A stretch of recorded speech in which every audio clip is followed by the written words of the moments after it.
Je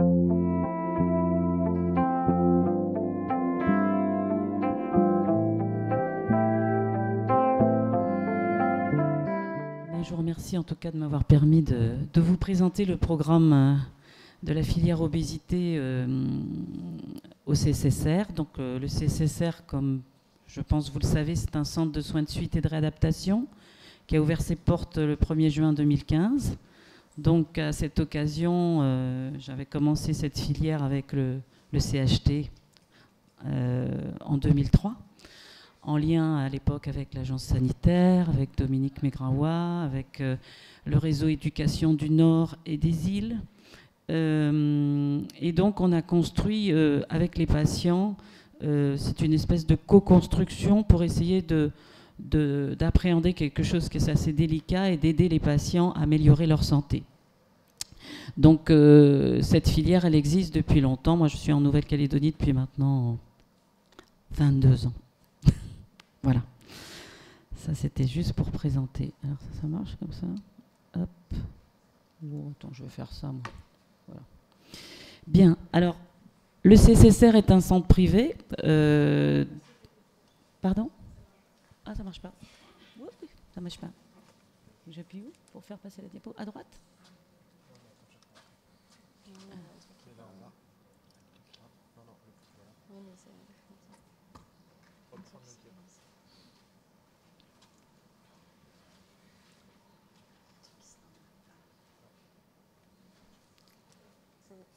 C'est celui de droite pour avancer ?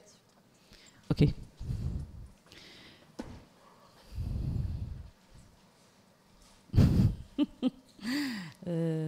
Ça marche pas quand j'appuie sur la flèche de droite. Ah si, ça marche. Ah, c'est merveilleux. Ça marche là-haut, mais ça marche pas là. D'accord, faut que je me torde le cou donc. Ok. Parfait.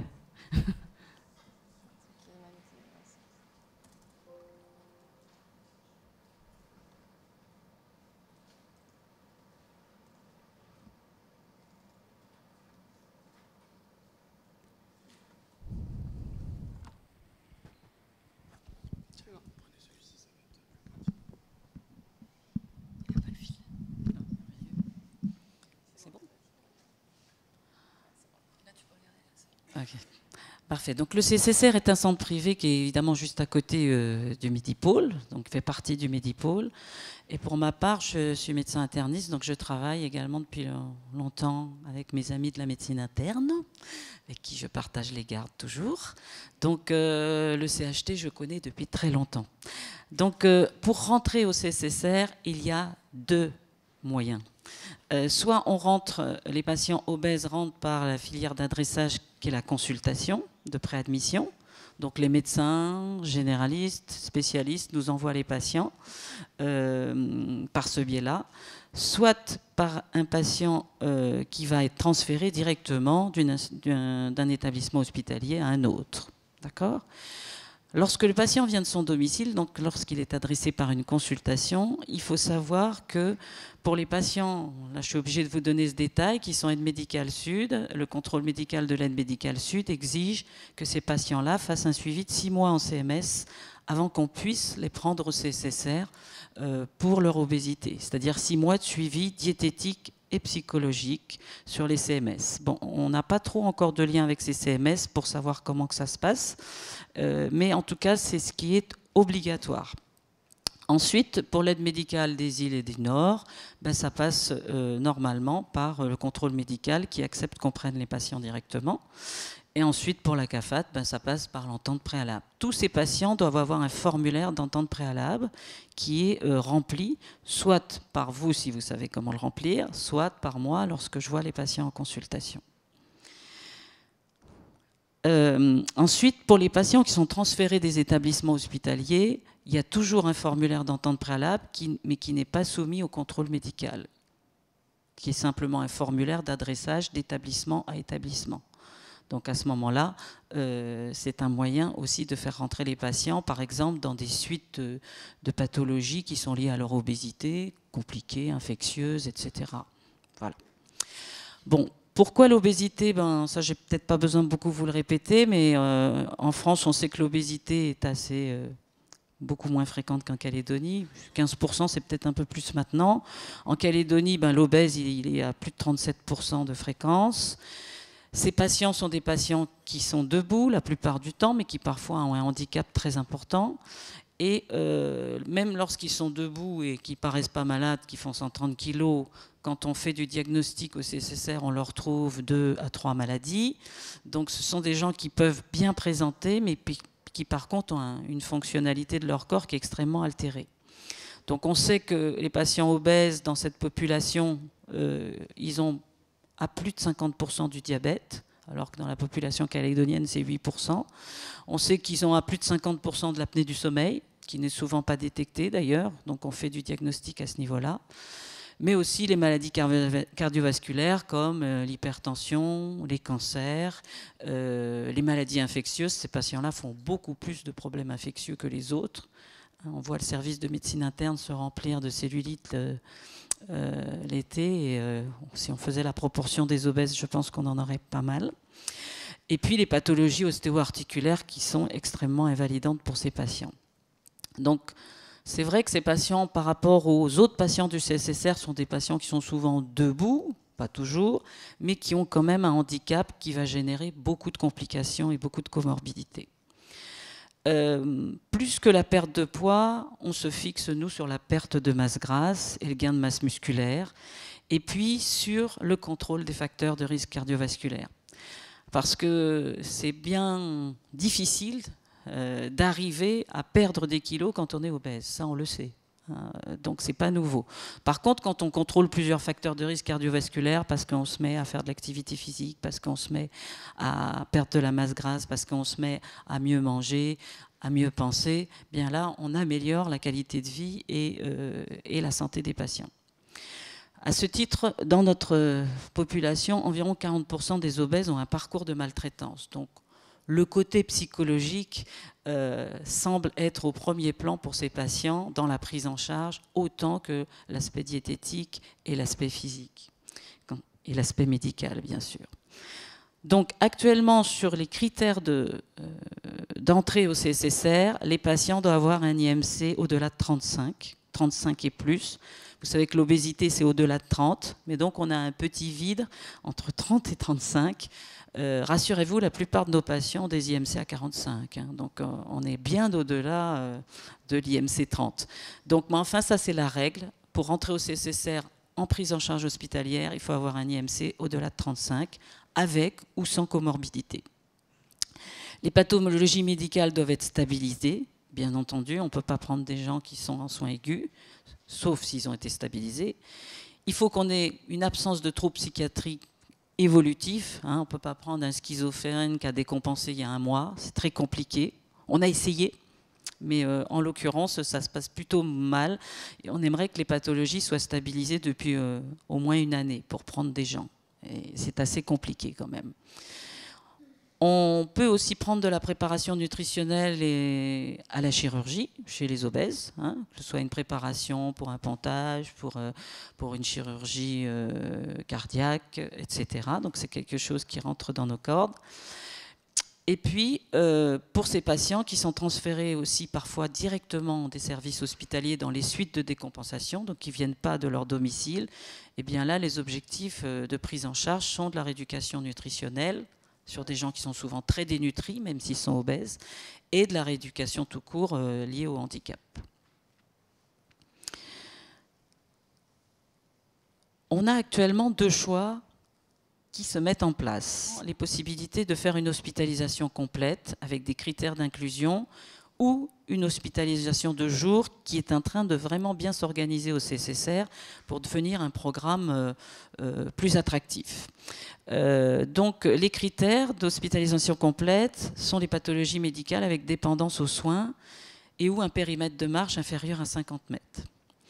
Des pathologies avec une fragilité importante dans le cadre des comorbidités, des gens qui ont des douleurs, il faut équilibrer leur traitement, un diabète déséquilibré, des pathologies psychiatriques stabilisées. Alors nous, on demande, du moins le contrôle médical nous demande d'avoir des gens qui n'ont pas eu d'hospitalisation depuis 2 ans en milieu psychiatrique. Des troubles cognitifs qui peuvent être modérés, mais s'ils sont importants, vous allez bien comprendre que ça va être très compliqué de faire de l'éducation. Et puis des gens qui sont assez loin, on doit rester dans le Grand Nouméa pour faire de l'hôpital de jour, on ne peut pas être plus loin. L'hospitalisation de jour, ben, les critères d'inclusion, bien sûr, la proximité géographique, mais aussi des gens qui ont une autonomie pour leur déplacement. La prise en charge du transport ne sera pas faite. Donc les gens devront se débrouiller pour venir en hôpital de jour. Il faut savoir que la prise en charge des traitements en hôpital de jour ne se fait pas.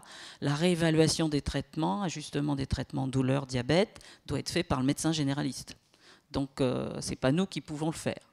Donc il faut que ce soit des gens là aussi qui soient équilibrés, gérés, stabilisés au niveau de leur traitement.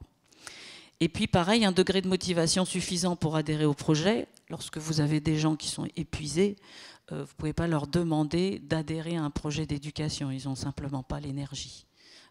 Donc cet entretien motivationnel qui va avoir lieu avant la sélection Hospice complète H2J a vraiment son importance pour qu'on cible si les patients sont capables de comprendre et d'avoir une énergie suffisante pour adhérer à ce projet en hôpital de jour. Donc s'il y a un handicap, il y a un handicap cadré, stabilisé, qui permet une autonomie physique et mentale du patient.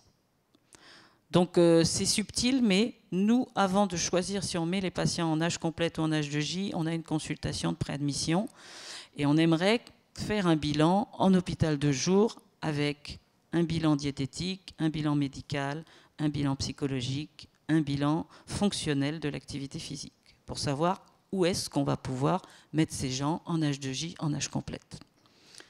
Donc on a une équipe très dynamique. On a une équipe donc multidisciplinaire au CSSR qui se comporte avec, comment dirais-je, des diététiciennes, des psychologues, des kinés, des professeurs d'activité physique adaptée, des assistantes sociales parce que parfois les parcours de vie sont extrêmement précaires, donc là aussi, il faut en tenir compte. Hein. On ne peut pas demander aux gens d'être motivés quand ils n'ont pas de quoi manger chez eux, hein, c'est bien beau. Et puis, cette ambiance psychologique, ce comportement à la fois délétère sur l'alimentation, mais sur soi-même, sur sa santé, c'est quelque chose que les patients expriment très peu. Il faut creuser. Donc, il faut avoir une véritable écoute et savoir détecter ce que les patients comprennent comme quelque chose de normal dans la maltraitance. Non, ce n'est pas normal de se faire mal pour arriver à faire quelque chose. D'accord ? Donc ça, c'est très ancré chez l'obèse. Il ne fait rien, puis après, il va avoir une attitude extrêmement stricte et restrictive dans sa prise en charge. Donc, à chaque patient qui rentre, un entretien motivationnel. Qui est-il ? Que fait-il ? Que veut-il ? Et que sait-il de sa pathologie ? La plupart des patients ne savent pas relier leur obésité à leurs signes fonctionnels. Quand vous leur dites s'ils sont gênés pour être obèses, non. Je ne suis pas gênée parce qu'en fait, quand on demande si je suis gênée, c'est est-ce que je suis gênée par le regard des autres. Ici, les gens peuvent être gênés par le regard des autres, surtout à cause des moqueries, mais assez peu au niveau des repères esthétiques occidentaux. Même s'il y en a qui peuvent l'être quand même, hein, on ne va pas dire non, mais ils sont plutôt gênés par la fonctionnalité de leur corps, et ça, ils ont du mal à faire le lien entre leur douleur de genoux, leur poids, leur douleur de dos, leur posture, leur essoufflement. Et donc, quand on les interroge, ils ne sont pas gênés. Puis, quand on les interroge sur le plan fonctionnel, ils ont au moins 5-6 gènes. Donc ça, je vous le dis parce que, du coup, on pourrait prendre ça pour quelque chose où ils ont peu de motivation, mais finalement, ils ont une motivation à aller mieux sur le plan fonctionnel.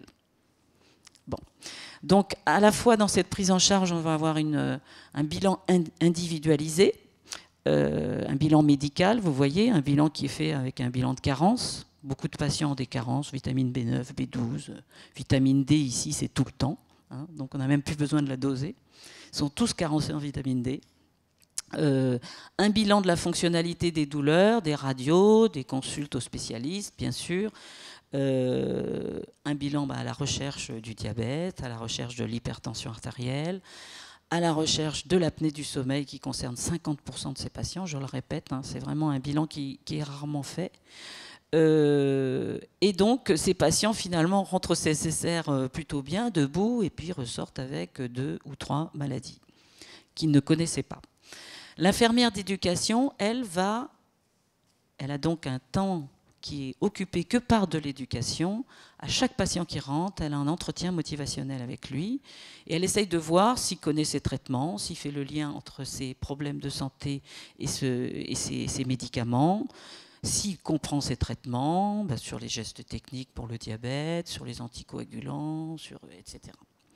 Donc, et pendant ce séjour, cette infirmière d'éducation va suivre le patient à plusieurs reprises, faire un bilan d'entrée, un bilan de sortie, qui montrera l'évolution du patient au cours de son séjour. La diététicienne, évidemment, a un rôle aussi qui est important au niveau prise en charge du suivi individuel.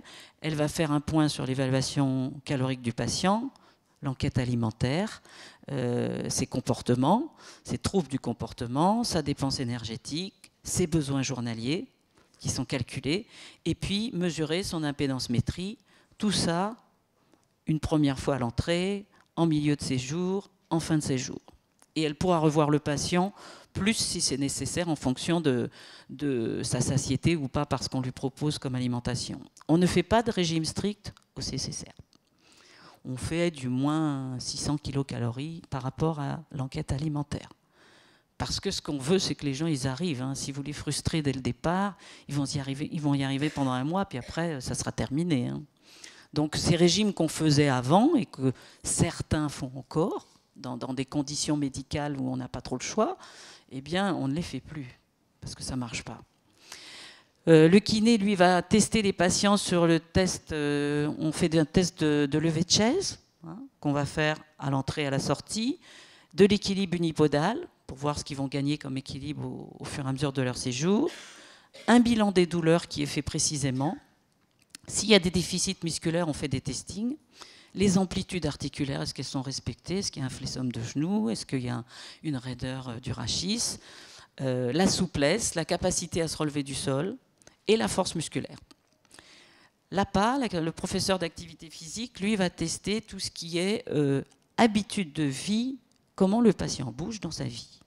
Hein, parce que ça, c'est important déjà de savoir si c'est quelqu'un qui bouge ou pas.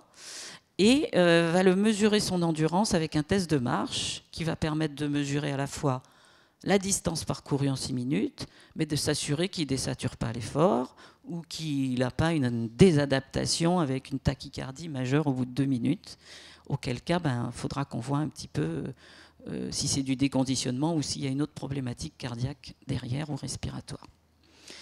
Le bilan psychologique, là aussi, c'est un entretien individuel à plusieurs reprises pendant le séjour.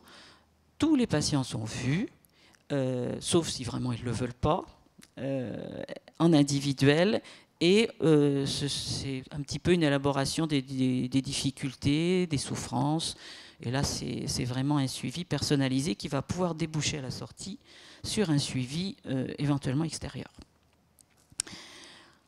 Ensuite, pendant le séjour, il y a des sessions de groupe. Là, je vous ai parlé de la prise en charge individuelle. Les sessions de groupe, ce sont ce qu'on appelle les ateliers d'éducation en groupe, qui sont des groupes de maximum 10 personnes. Donc, vous avez des ateliers gymniques qui sont menés par les kinés, avec 2 ateliers d'éducation au cours des 4 semaines qui concernent la façon dont on va faire attention à son dos quand on est obèse, puisqu'on a beaucoup de douleurs, la façon dont on va se chausser pour faire de l'activité physique, les postures de travail, comment on se relève du sol. Donc tout ça, c'est très encadré. Ensuite, vous allez avoir des ateliers par le professeur d'activité physique sur comment on va faire du sport, comment, où, quoi, qu'est-ce qu'on fait, en fonction des handicaps des patients. Donc ça, c'est pareil, avec un projet de planification à la sortie qui va être élaboré avec l'APA. Et l'APA va entraîner le patient dans des sessions cardiovasculaires, dans des sessions de sortie du CCCR où on va pouvoir aller faire du tir à l'arc, pouvoir aller marcher dans l'eau, pouvoir aller au parc de Coutiot puisqu'on n'est pas loin. On voudrait les projeter à l'extérieur. C'est ça l'idée. Qu'on ne soit pas seulement à faire de l'activité physique dans le CCCR. Donc ça, c'est important. En diététique, on va avoir 3 ateliers théoriques qui concernent l'alimentation équilibrée, ça ne suffit pas de travailler sur les nutriments hein, en diététique, il faut travailler aussi sur quel type de nutriments. Est-ce que ce sont des nutriments industriels, des nutriments naturels? Donc on insiste beaucoup sur cette différence entre les aliments industriels et les aliments naturels, parce que ce n'est pas du tout le même effet sur le corps et sur le microbiote, ça, vous le savez, pas besoin de vous l'apprendre. Donc ça, c'est toute une éducation. Et puis, il y a 3 ateliers de cuisine pendant le séjour qui sont des menus qui sont élaborés par les patients.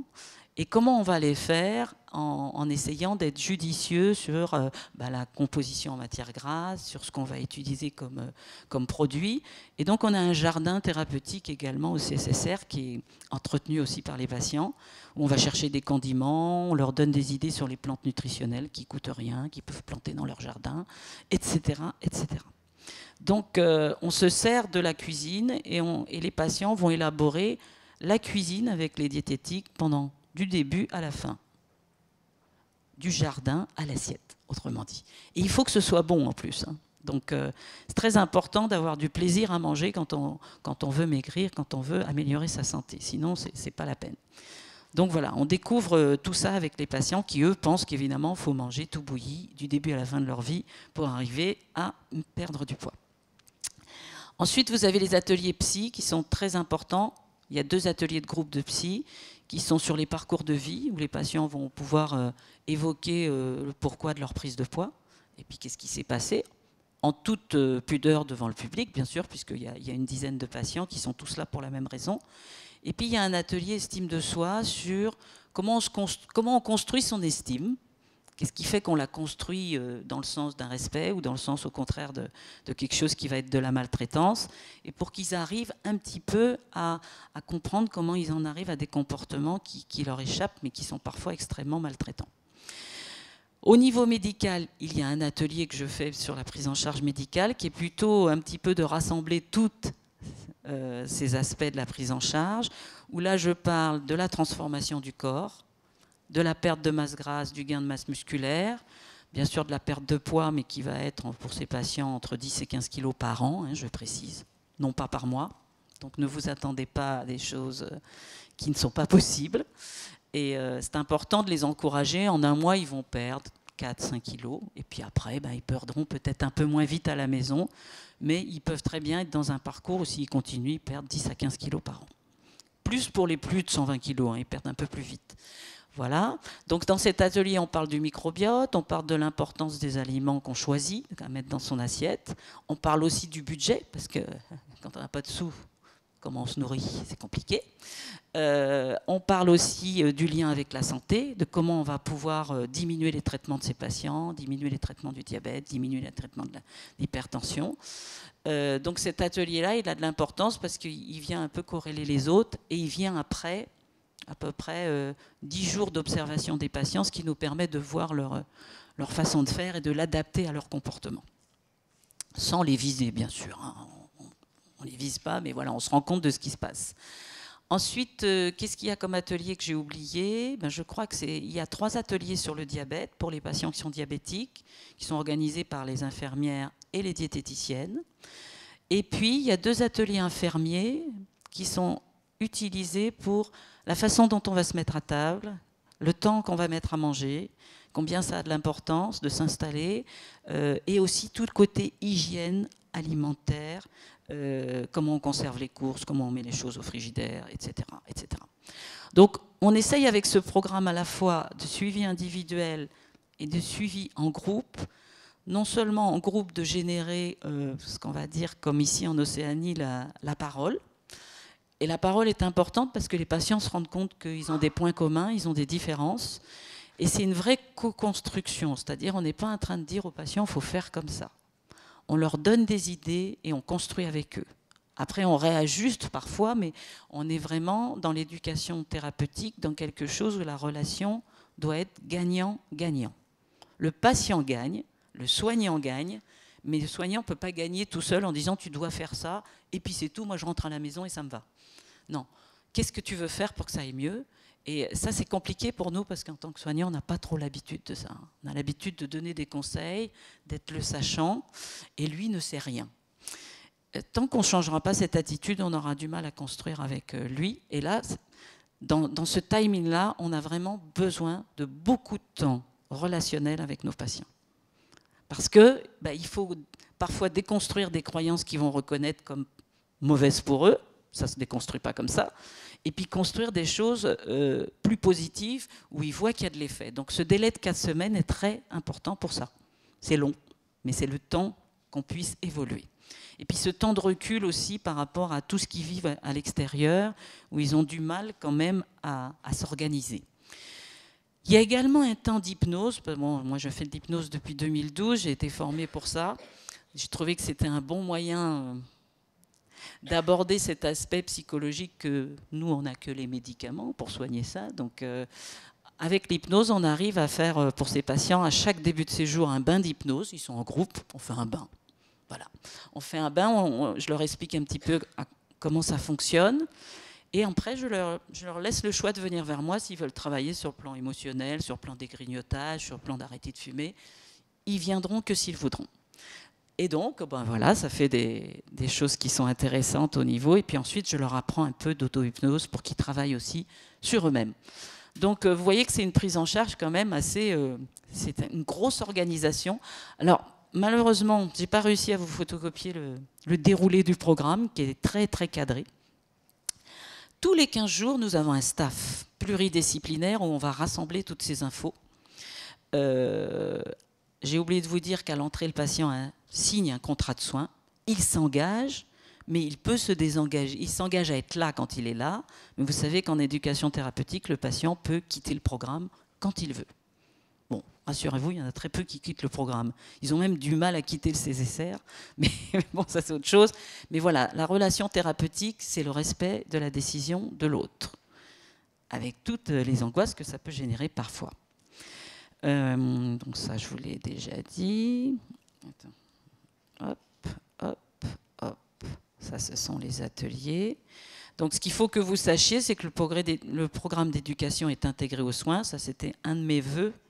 Et c'est très compliqué d'intégrer la kiné, les ateliers et tout ça. C'est une organisation, c'est vraiment une grosse berta, c'est un casse-tête. Hein, mais c'est fait. On a réussi. En fin de séjour, les patients ont des bilans de sortie. C'est pour ça que les dates de séjour doivent être précisées aux intervenants. Le médecin ne décide pas tout seul de la date de sortie. Il a toute une équipe derrière lui qui doit faire un bilan de sortie qui est transmis sur un compte-rendu d'hospitalisation au médecin. Je ne sais pas s'ils les lisent, mais ils peuvent les lire au cas où. Donc, comparaison entrée-sortie. On mesure également par le score anxiété-dépression l'évolution de l'humeur du patient, en dehors des mesures qui sont faites par le psychologue. Et chaque partenaire de l'équipe évalue les progrès du patient. Et surtout, on lui demande de se projeter à l'extérieur. Qu'est-ce qu'il va faire à l'extérieur? Donc, il élabore avec chaque partenaire des idées. Ensuite, je voudrais vous dire qu'au sein de ces ateliers, on reçoit les familles, c'est-à-dire que celui qui va cuisiner, celui qui va vouloir venir aux ateliers de la famille, va pouvoir venir assister à ces ateliers pour qu'il y ait une certaine cohérence à la sortie, qu'on ne soit pas avec un patient qui sait tout faire, puis la femme ou le mari va vouloir lui faire tout bouilli à la maison. Ça va être la catastrophe. Donc, on intègre les familles à cela. On remet des recettes aux patients, ils élaborent des menus, ils sortent avec des entraînements cardio, physiques, gymniques. Donc ils ont vraiment quelque chose de concret à la sortie, quoi, dans les mains. Après, c'est à eux de mettre en place, à leur façon, toutes ces choses pour lesquelles ils s'engagent. Et après, on leur propose évidemment un suivi. En gros, tous les 2-3 mois en consultation. Moi, je peux les revoir. Bon, c'est vrai qu'il y en a un certain nombre qui ne reviennent pas, mais ça, bon, la consultation en Calédonie, comme ailleurs, c'est parfois compliqué. Ils reviennent parfois quand ça ne va pas. Et puis, ensuite, ce qu'on aimerait faire, ça, c'est pour évaluer le programme, parce que je suis sûre que vous allez me demander de l'évaluer. On aimerait faire une étude sur 3 ans, sur le suivi de ces patients qui sont en H2J en âge complète, avec un bilan d'évaluation en H2J tous les 6 mois, une consultation pour les meilleurs élèves tous les 3 mois, et possiblement des petites réinjections en H2J pour ceux qui dérapent un peu. Bon, évidemment, le contrôle médical n'est pas très chaud pour qu'on dépense plus d'argent. parce qu'il n'y en a plus. Donc voilà. Mais nous, on aimerait bien faire cette étude et donc on est en pourparlers pour la budgéter et la faire avec des collègues métropolitains qui nous avaient déjà proposé leur appui. Donc ça, c'est un projet pour évaluer véritablement ce programme. Voilà. J'ai fini. Si vous avez des questions.